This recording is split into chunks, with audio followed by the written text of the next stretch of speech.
So I'm on a mission today to go pick up 2 trash can Mac Pros that have been donated to me. And then I found a early 90s looking PC clone for 25 bucks, monitor, keyboard, mini tower case. Don't know anything about it, but it's got a 5¼ inch floppy drive in it and a 3.5.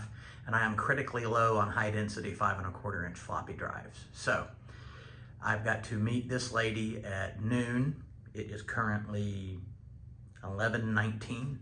So I'm going to grab a cheap something to eat on the way and then go and pick up the computer and then go to Montgomery Micros.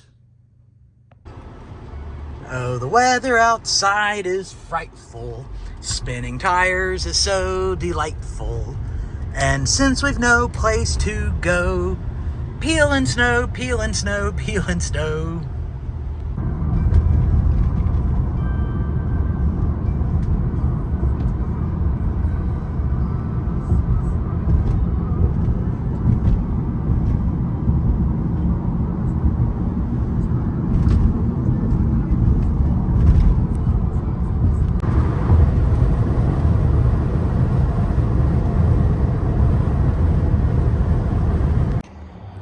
So, today's acquisitions, and what I'm really interested in right now is this, because this is a very similar machine to my very first PC that I built, but still in original form, and it's a 486, and it looks like to be in great shape.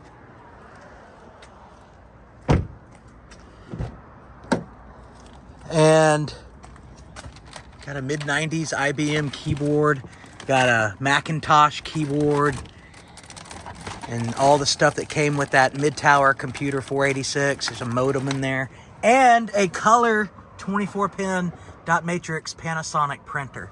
So anyway, what's up, John? How's it going? Let's get inside. Okay, so this is in cosmetically excellent shape. I've got to get the screws out of it. And I got to run down to my office real quick and get a screwdriver because I forgot to bring one with me. But I'm going to guess this is probably about the same age as this one. Like I said, when I built my first computer that I was trying to restore. In the meantime, now we got this. So I'm going to go get a screwdriver, take it apart, have a look inside, and through the magic of video editing. Oh yeah, I forgot I also got this. I haven't looked it up to see what it is, but it's a CPU, the HP part, and it's never been opened. So let's see what that is. Somebody has been in here already because I said the case wasn't put on properly and the warranty sticker has been broken. But this computer started life at a computer store called George's Computers. I wonder whatever happened to George. Okay, I'm pretty sure that this is the motherboard manual because I got a bunch of stuff that I believe came with this computer. I'm looking inside. I'm very impressed. There's little to no rust in here. It's just a little dirty that you know, to be expected. The battery has got to go. It's corroding on it, but I don't think it has... I don't think it's gone any further than the battery. Mac Store hard drive. Is that the IDE I/O? Yeah, and then there's the video card. Quadtel T. Yeah, I got the book to that too. So I've got all the books that came with this stuff. It's not very often that you get all that. This is This might very well be one of my favorite computers now. Let's power it up.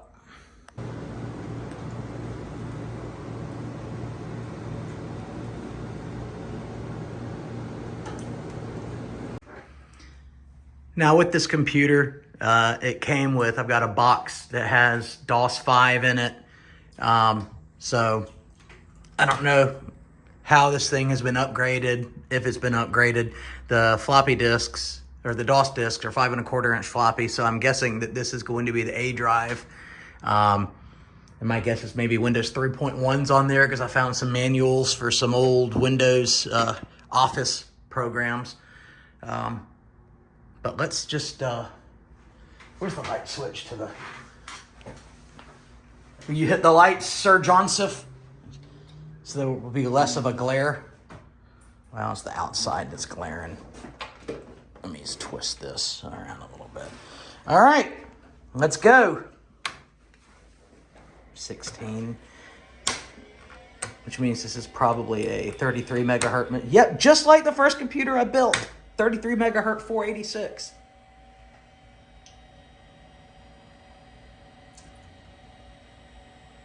And I don't think it's going to post. That's disappointing. I hope that battery hadn't dissolved any traces or something.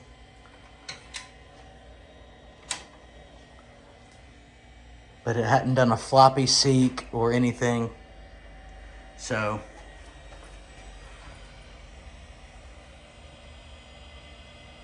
it sounds good. The power supply fan is spinning. But well, I am quite happy that the hard drive is not suffering from stiction or whatever. It sounds perfectly good.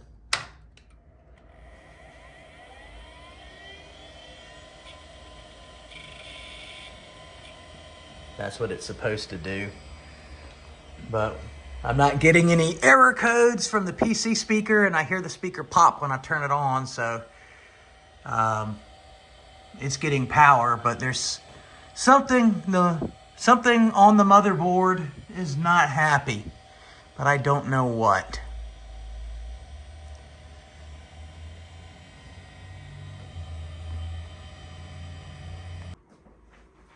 So yeah, this really is a beautiful computer, a beautiful case. So what I'm going to do for now is I'm going to take that rotten CMOS battery off of it and take it to my office and put it on display with my retro corner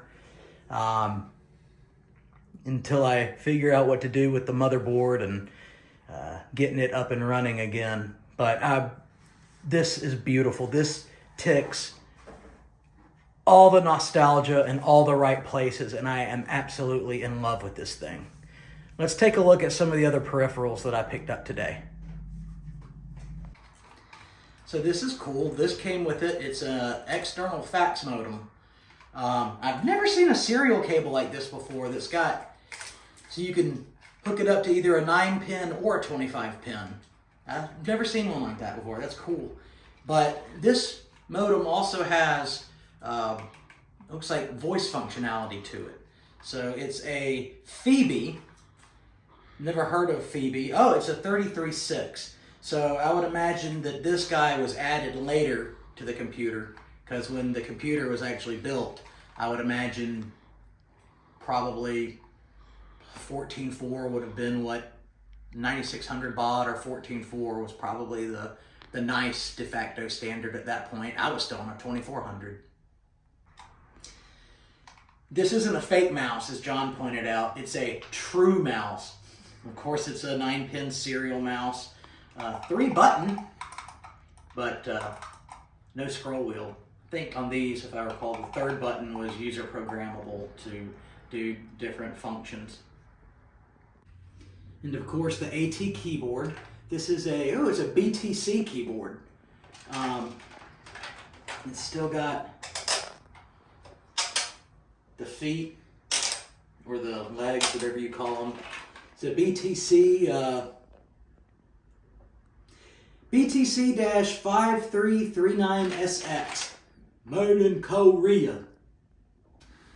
And got a bunch of other stuff. Look, an Old America Online. I wonder what version this is. It's a 3.5-inch floppy. AOL for Windows version 2.0 and a Windows book. I couldn't find the Windows packaging, but it does have this boxed copy of MS-DOS 5 with 5.25-inch floppies inside. I wonder if they still work. And then I got a bunch of 3.5-inch floppies and some boxes that actually still have some new floppies that haven't been used. And this was much later, but I couldn't say no to this. I don't have a power supply for it, but I love these things, especially for some of the older stuff when I get my lower end stuff on the network. And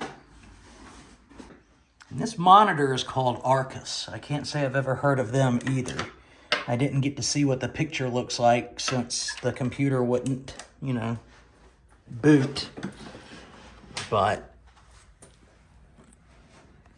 I'll look up the specs on that guy as well. Now, I'm also going to, I believe this is a probably mid-1990s era IBM keyboard. It's a KB-7993. I'm glad to get this because I don't have any this vintage IBM keyboards. I've got my Model M's, of course, but I'm glad to have one of these. And I also can never have enough ADB accessories, right? So this is a dirty, and I need to test it, but it's a, what's this one called? I forget what the nickname of this one is. It looks like a cost cut down version of the extended keyboard. Was this called the extended too? 1995 anyway. It doesn't matter. I've got another one like it at home. I've got SCSI cable, a Hewlett-Packard branded SCSI cable. And I want to plug in this printer right here. And I'm pretty sure it will work, but it's a KX-P2123, and I'm super excited about this printer. I bet it works.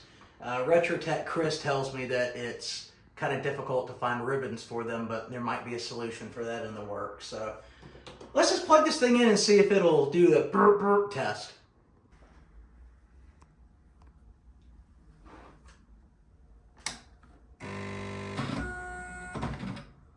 That's a good sign. And the little light demonstration was cool.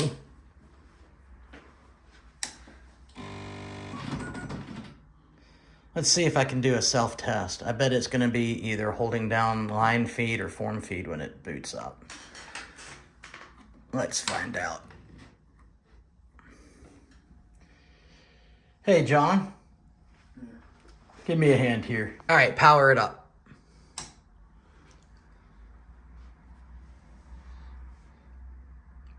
Okay, that wasn't it. Turn it off. Wait, I spoke too soon. Ooh, let me try that again. All right, re-engage.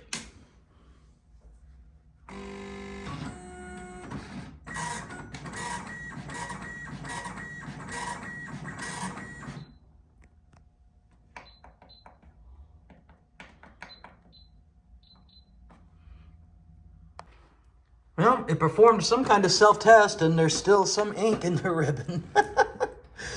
That's surprising, but I have no reason to think that the printer does not work. I think it's going to work fine once we find proper ink for it and a computer to pair it to. Very cool. And it's not kidding either, it is quiet. I was putting everything away and I was looking at this keyboard and I hadn't even paid any attention to, this is pretty cool. It really is. I know that having programmable functions was not unheard of, but I don't ever remember seeing one quite like this. That's really cool. Well, now I guess I'll just take it to the house and I'm going to test these guys and see if they work. So, anyway, thank you for watching. Huge thanks to Bo Mac as always. And have a great rest of your day.